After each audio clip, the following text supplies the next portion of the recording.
Or scan, or just keep quiet. Alright, so we have lightning talks now, which are 10 minutes long, and they're going to be rapid talks.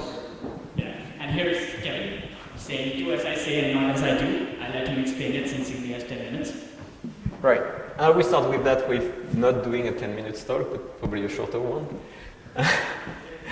Okay, so if you've seen my talks last year, or if you've seen me in sprints and stuff like that, you know that I talk a lot about craftsmanship, that I talk a lot about tests, and that you should really do TDD, as Alex highlighted. And I'm really serious about everything I said in that context. I mean, look at this guy, right? Right? It's kind of cut, right? Look at this guy. Look, see how serious I am about all that, right? All this stuff, that works. Trust me, okay? I do it. I'm a real professional, right? But I might have a secret, right? Actually, yes, I have kind of dirty secret even.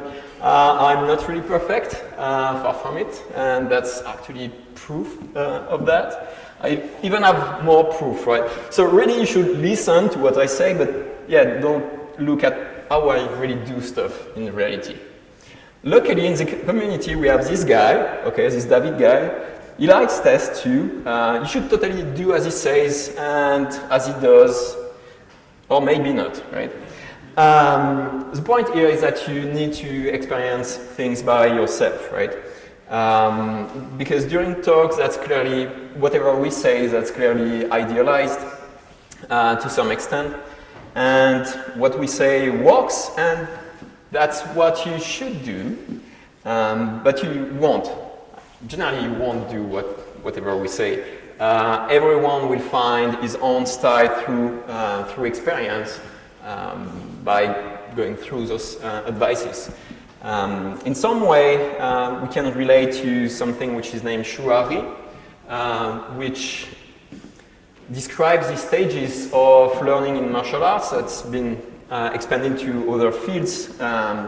And so shu, that's the first stage, that basically you have to protect, obey, and learn the fundamentals, right? And once you're good enough with those fundamentals, that's when you get to the ha stage, where you detach and you digress from those fundamentals, and that's where you start breaking with tradition. The whole point being you breaking with tradition to find your own style, and that's when you get to the ri stage, where you live. Basically, you live, you separate from the branch and you create your own tradition, because everything you do now feels natural and you don't have to clinch to any particular form. And what's important is that it all starts with shu, right? And that's why in the talk that's always idealized. It's because it's the fundamentals, it's because it's a tradition that we present there. It's also likely the stage I'm still at, so that's why I present the stuff that way. And I try to stick to it, really, and I fall often. And that's why you should not do as I do, but do as I say, right? For instance, I say test-driven development. Okay, you should test first, and you should have tests for everything you produce, yada yada. Well, the truth is, I did skip a few tests, right? Under tight deadlines, it happened a few times, and I regretted it each time, and that's what matters, right? It came back at me each time, wasting my own time later, and that's why, despite me doing that, I say test-driven development, right? I also say keep your tests clean. You should be as clean, if not more, than you fit your code inside of your tests. Well, in practice, I did some tests by just copy and pasting code around, right?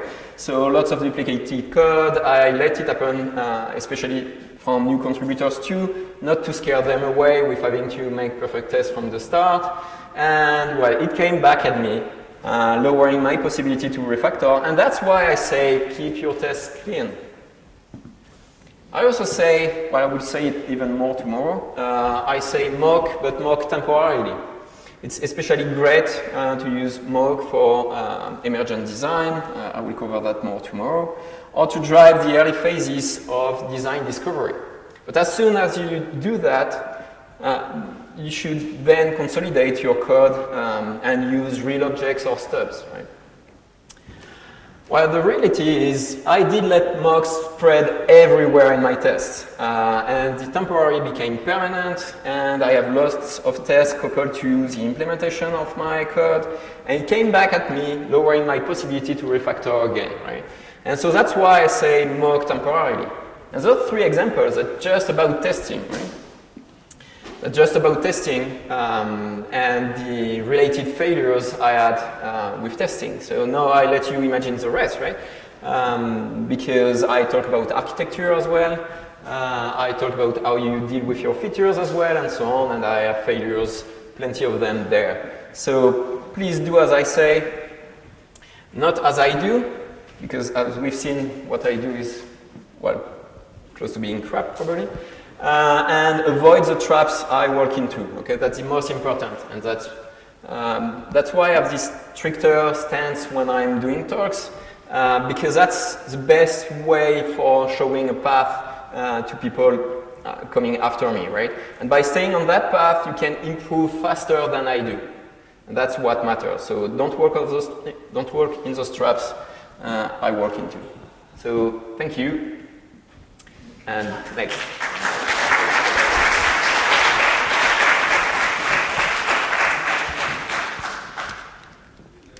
Does anyone have any questions? Well, I go faster, so we have time for questions. All right. So. Thank you.